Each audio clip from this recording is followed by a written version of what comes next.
Good morning, Southwest Florida. Welcome back to Lee Pitts Live. We're so thrilled to come to you from Cape Coral Technical College. Lee Pitts Live is here in their practical nursing simulation lab. You're going to see some of the wonderful things that happen here at one of the top nursing colleges in the state of Florida. We'll talk to the director and get all the superlatives. So thrilled to have Cheryl Glover here, a fine author. Let's bump you in, Cheryl. Thank you, sir. She's the author of Mirror of Truth, a sacred journey of self-love. You are love. Love that title, Cheryl. Congratulations on, I think this will be your first book, right? Yes, it is. Thank you. And I'm sure you're working on your second one right now. I am. You know that I find that when I interview authors, once they get that first book, they get that and they just start cranking out books. So before we even get to the book, which is such a fine book, when did you start formulating the second book in your head as you were writing? Actually, the second book that I'm working was the first one. Okay. It should have been this one. And in the middle of that book, God changed it and shifted for me after I had been doing some conferences, because the Mirror of Truth is the one that I think is going to cause women to really find their true selves. So, Outstanding. I know that I know certainly over the last few years, I've noticed you getting out more and encouraging women to love themselves. But is it just for women, or is self-love things that men can take away from it as well? oh, it's things that men take away. When we had our Mirror of Truth or our Woman in the Mirror conference, we had men actually at the conference. Okay. So the concept is still the same. hmm How does it feel now to have a book completed and on the market? It feels awesome. It's something that I never thought I could do, but I was able to put my thoughts in the program that I use to help women all over the world. Mhm. So I can't be in all those places, but my book can.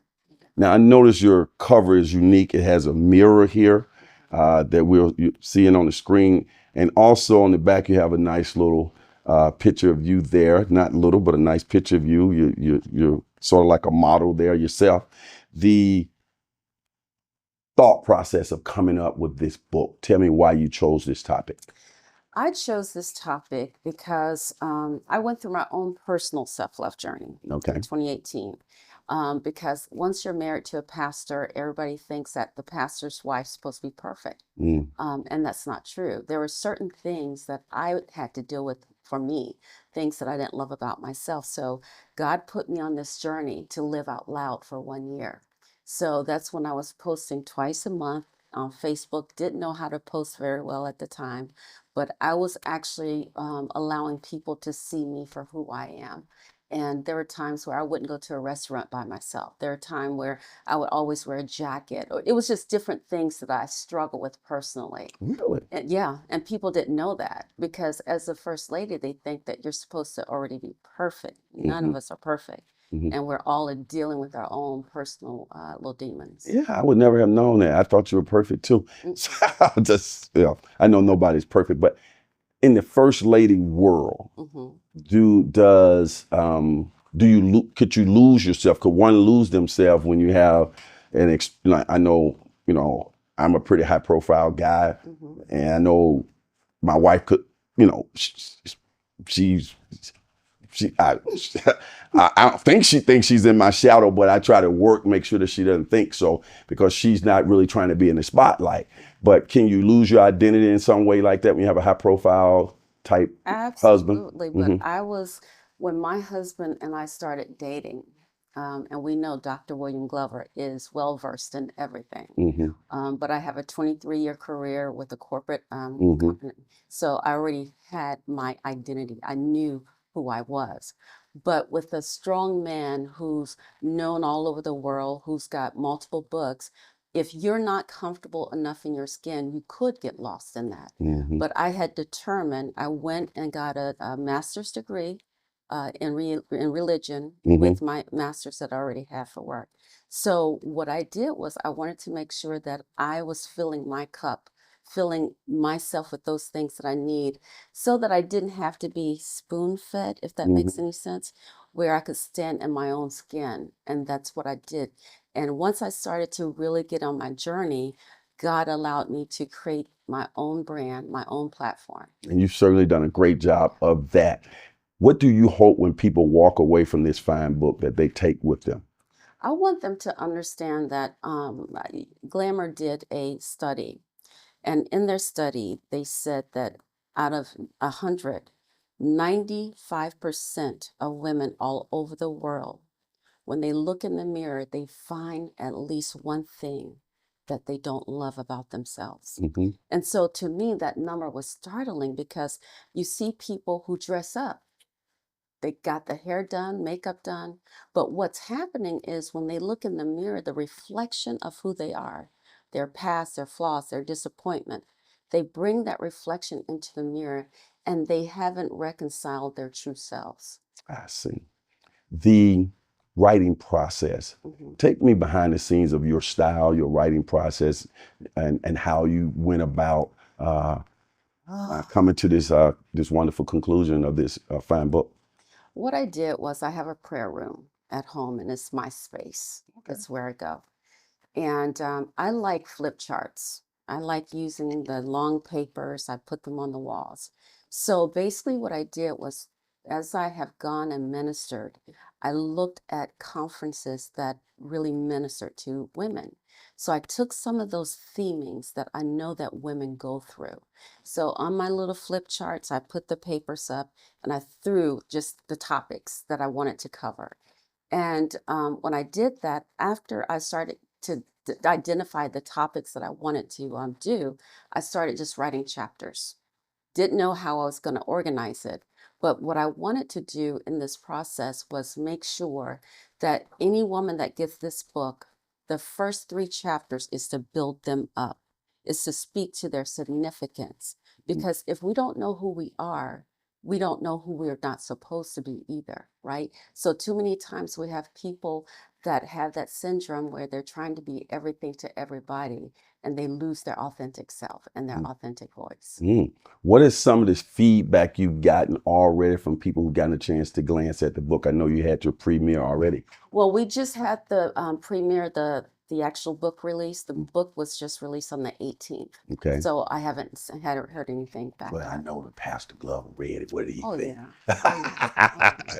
Give me some insight. What do you think of it? Oh, he loves it. Okay. He loves it. Have me read a little excerpt from the book, Okay. and then I'm going to have you sign that book because I know it's going to be a bestseller. Sign it over to me so I could sell it on eBay when it's a bestseller. Let's later on. Well, we'll get a copy from you later on. I know you still got books coming in. Go ahead. Let me do this excerpt because the mirror is only the surface that we look at, Mm-hmm. but it's the reflection that we bring that we're not settled with.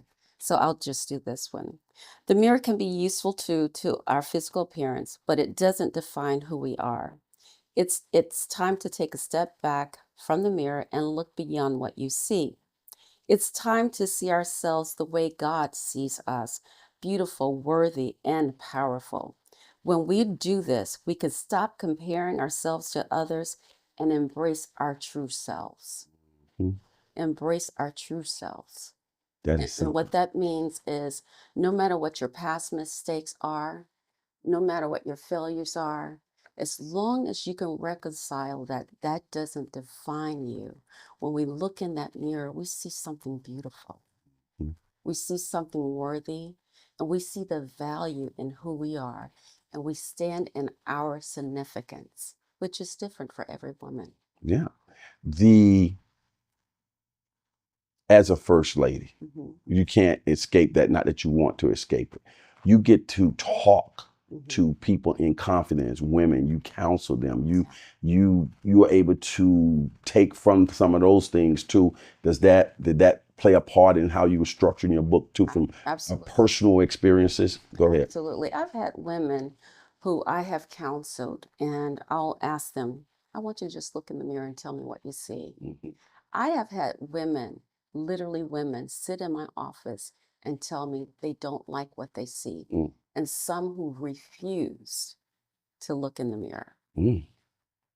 The long-term implications of not loving yourself has all types of ramifications. Absolutely. Because what you do is you continually comparing yourself. You're comparing yourself because of lack that you think you have. But what I know is what scripture says. When God created us, he gave us everything we needed for the course that he's created us for. So what I do is going to be different from the person next to me because God did something different. Mm-hmm. And if we can understand that none of us have the same thumbprint, that means my purpose is not going to be the same as yours. Mm-hmm. So when I look in the mirror, I look at the totality of who I am, who God's created me to be. And I understand that I'm not going to be like the sister to the left or the right because I have my own DNA. You covered a lot of great themes in the books. Mm-hmm. Which ones are you're most passionate about to you? It would be forgiveness. Okay. Because there's so many women who've been hurt. And what they do is they hold on to unforgiveness. And the problem with that is when we're holding on to unforgiveness, there's so many opportunities that God just won't release to us because he says, you have to forgive. You have to forgive because if you come to me, I can't accept what you're giving me. I need you to go and get it right with that sister or that brother, and then you come back to me. So if women could understand that when we hold unforgiveness, no matter how much you think the relationship that you have with God, there's still a breach there because he can't release to you everything that's waiting for you. Mm-hmm. And so forgiveness is freedom. Forgiveness is not about the other person. It's always about you. Because if you're holding unforgiveness, then it's hard for you to really embrace those around you because you're holding the stuff that God is asking you to give to him. Mm-hmm. Would you describe your book as a motivational book, a spiritual book, or a combination thereof? It's a combination because my book has different topics, different themings, different questions where I challenge your thought process. It offers affirmations, and then there's assignments in there. Oh, really? Yeah. Talk about the assignments. The assignment. How did that work? Oh, okay, forgiveness. So whenever they read the topic on forgiveness, I'm going to challenge them. Who is it that you owe forgiveness to? Mm. Then I want you to work on a process to go and release them. Because when you do that, you're really just freeing yourself. And I think what happens is when people are holding unforgiveness, nobody knows what's here. But when you can walk into a room and you identify someone that you have an issue with, what happens is you now have this issue that you're bringing into this room, and no one is worthy of you to have unforgiveness and not walk in who your true self should really be. Who is the book for? Age, demographics, and so on? 18 on up. 18 on up. Why they're not good for 16 on down? Because I'm working on something special. How can people get the book? What are different ways they can get your book? My book is sold online around the world right now. Okay. It's in the UK, it's in Australia, it's in Africa. But you can go on Amazon.com, put my name in, Cheryl R. Glover, and that book will pop up. Okay. And also you have a website, I understand. Yes. Go ahead and give that website. Selflovemypriority.com. How's your background, your personal life really been an influence on this book? Because I've lived my own story. I lived my own story out loud. I have a 23-year career in corporate background. I'm married to a pastor, and people didn't expect someone like me to have a self-love issue. Mm-hmm. So I lived out loud for an entire year, and I worked through those things that I didn't love about myself. Was that a therapeutic in some way? Absolutely. And then being able to say it, that people can read it. Mm-hmm. I mean, like, I keep on, I still haven't done a book yet, but I've done a whole lot of oratorical things related to a book and autobiography on television. But every time I think about writing a book, I'm like, I'm afraid to just tell everything. Did you tell everything? I'll tell you the truth. I think I was getting ready for my 52nd birthday. Uh-huh. And my daughter, Brittany, she's like, Mom, she's like, what do you want to do for your birthday? Uh-huh. Truth, it's in my book. What do you want to do for your birthday? And I said, well, Brittany, I would love to do a photo shoot. Okay. But I need to lose about 15 pounds. And so my daughter looks at me like, what? She's like, you don't want to do a photo shoot because you got to lose weight? She's like, oh no, we're having a photo shoot. So she planned this photo shoot. Okay. And I had a stylist that's a friend of hers came to the house and they picked my clothes out. They told me what I was going to wear. So that photo shoot actually was the genesis of this. Ah. So when I did the photo shoot, then that's when I went to God. I'm like, Lord, do I really have self-love issues? Mm-hmm. And then I started to realize things I wouldn't do. I wouldn't go without makeup. And I have people tell me all the time I'm beautiful, but I wouldn't go without makeup. So I started not wearing makeup. Mm-hmm. So it was different things. So when I had that moment, I went to my church and I said, ladies, I said, we're all going through a self-love journey together for the first 30 days. So we did a self-love journey challenge with the women. And at the end of the 30 days, we rolled into, it was a Valentine's Day. So I gave them 2 weeks to write a love letter to themselves. And what the love letter was, I want you to go and look in your mirror. I want you to take 2 weeks. And as you look in that mirror, I want you to identify those things you don't love about yourself. Right. And now I challenge you to find a way to close the gap. And so what we did was we got this huge pit on that Sunday night, and we had a fire pit, and then I had a mirror. So I didn't ask for the letters, but what I wanted them to do was to release themselves. So those who had wrote the letters, we had about 75 or 80 women there. Mm. And we were outside, where the playground is behind the church. And so I had a man stand over by the pit. And so the lady would go and put that letter in the pit. When I tell you the ceremonial piece that happened with that, because what they were doing is they took a letter of things they never had even shared with others. I didn't ask for it. I didn't want to read it. I wanted them to be truthful to who they were. And they took the letter and they would throw it in the pit. And so I was standing by the mirror because then I wanted them to introduce themselves to their new authentic self. When I tell you, it was people crying. We had the women just singing songs, but it was the most beautiful thing. And that's what kicked off my journey. Unbelievable story and something that's inspiring. I noticed on here you say a 30-day devotional. Mm-hmm. So talk about that 30 days and how it plays into what you're trying to encourage here. The 30 days is time for them, and the reason why it says it's a sacred journey is because there's a lot of people that talk about self-love, but I talk about it from the perspective of who God said we are. So the first 2 chapters speaks to the significance of the woman. If we understood our significance, and I take it all the way back to the beginning, when God created everything, and when Adam fell with a deep sleep, God looked at him after he had created everything, and he said, "Well, it is not wise for man to be left alone." So he took and created a woman from a rib. Think about this. I ask questions when I read. And so Miss Diane Spears, I call Miss Diane. I'm like, because I was writing and I said, Miss Diane, what is the significance of a rib? Mm-hmm. Because God has spoke to everything. Why did he make us out of a rib? And so she said, well, it's the only bone that heals itself. Oh, really? So then I called my daughter, who's a nurse, and I said, well, Brittany, what else is significant about the rib? And she says, Mom, there's a cartilage that's on the back of the rib. So when that bone is broken, it's the only bone that won't ever be cast because it can heal itself. But the cartilage will regenerate itself to straighten that bone out.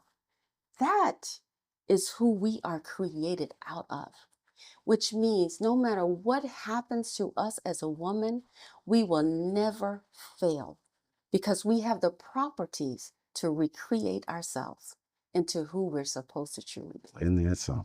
That's the best chapter in that book. Wow. So the book is Mirror of Truth, Mm-hmm. A Sacred Journey of Self-Love. Yes. You Are Loved by Cheryl Glover. I encourage everybody to get this book and get on to your 30-day journey. You'll be the better for it. Cheryl, thanks for bringing something like this to the public eye I'm sure it's going to help millions of people around the world, and millions of sales are going to come from of this book, word of mouth. Thank you. Thank you. Thank you so much. All right, so remember, Miami might have the oranges, but Mirror of Truth, A Journey of Self-Love has got the Juice. It's got the juice. We'll see you. Lee Pitts Live is a Lee Pitts Enterprise production. Hello, everybody. This is Lee. I'm so glad that you watched that particular show. And if you enjoyed that show, we got other shows like that. Just subscribe to our YouTube channel. Watch Lee Pitts Live on demand anytime. And also hit us up on all our social media platforms. Just type in Lee Pitts Live, and there you go.